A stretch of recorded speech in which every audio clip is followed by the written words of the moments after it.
Hello प्यारे बच्चों, कैसे हो आप सब। उम्मीद करता हूँ कि आप सब बहुत अच्छे होंगे। आज की जो हमारी वर्कशीट है बच्चों, वो है वर्कशीट नंबर 172। डेट है आज 18 फरवरी 2021। यहाँ आप अपना नाम लिखेंगे और यहाँ पर आप अपने क्लास टीचर का नाम लिखेंगे। आज की हमारी वर्कशीट है हिंदी की वर्कशीट और आज हम पढ़ेंगे पाठ मुफ्त ही मुफ्त। तो चलिए शुरू करते हैं आज की वर्कशीट। नमस्ते बच्चों, कैसे हैं आप। आपको याद है ना कि भीखू भाई नारियल की खोज में कहाँ कहाँ गए थे और किस किस से मिले थे। आइए देखते हैं कि आपको भीखू भाई का नारियल पाने का सफ़र कितना याद है। तो प्रश्न नंबर 1 है, नीचे दिए गए वाक्यों को बोलकर पढ़िए और बताइए कि कहानी में ये वाक्य किसने किससे कहे। तो आपको ये वाली कहानी पहले अच्छे से पढ़ लेनी है और फिर आपको बताना है कि ये वाले वाक्य किसने किससे कहे थे। जैसे कि सच जितना चाहे ले लूँ, तो किसने कहा था यहाँ बताएंगे और किससे कहा वो यहाँ बताएंगे। दूसरा वाक्य है, काका यह कोई पूछने वाली बात है, केवल 50 पैसे।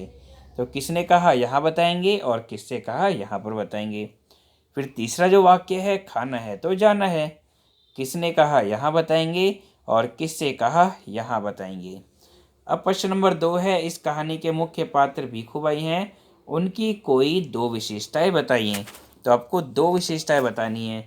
एक तो आप लिख सकते हैं वो कंजूस थे, ठीक है। दूसरी आप अपने आप सोच कर बताएंगे कि और कौन सी विशेषता उनकी हो सकती है। अब आते हैं हम अपने प्रश्न नंबर 3 पर। तो प्रश्न नंबर 3 में आपसे पूछा है, नीचे दिए गए वाक्यों को बोलकर पढ़िए और दिए गए विकल्पों में से सही विकल्प चुनकर उसके सामने सही का चिन्ह लगाइए। का है, बाजार में नारियल का क्या भाव था, 5 रुपये या 2 रुपये। सही विकल्प पर आप सही का चिन्ह लगाएंगे। दूसरा है, नाव वाले ने उन्हें कहाँ जाने की सलाह दी थी, बंदरगाह पर या बगीचे में। सही विकल्प पर आप सही का चिन्ह लगाएंगे। फिर तीसरा है, भीखू भाई को 100 रुपये देने का प्रस्ताव किसने रखा, घुड़सवार ने या नाव वाले ने। तो जो सही उत्तर है उस पर आप टिक का निशान लगाएंगे।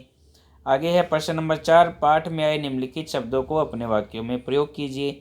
विनती है और कोलाहल है।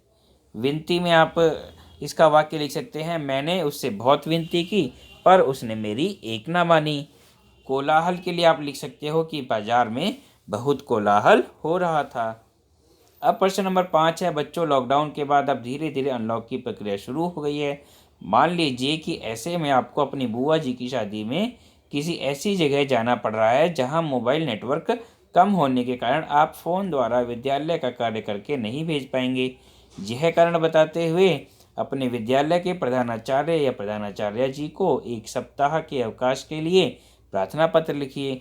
इसके लिए आप संकेत पेटी में दिए गए शब्दों का प्रयोग कर सकते हैं। नीचे कुछ शब्द दिए हुए हैं संकेत पेटी में।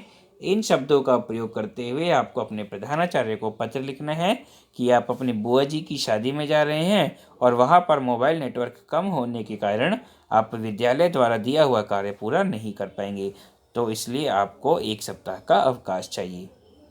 आगे है, नोट अधिक अभ्यास के लिए रिमझिम की अभ्यास पुस्तिका के पृष्ठ संख्या 138 व 145 कीजिए।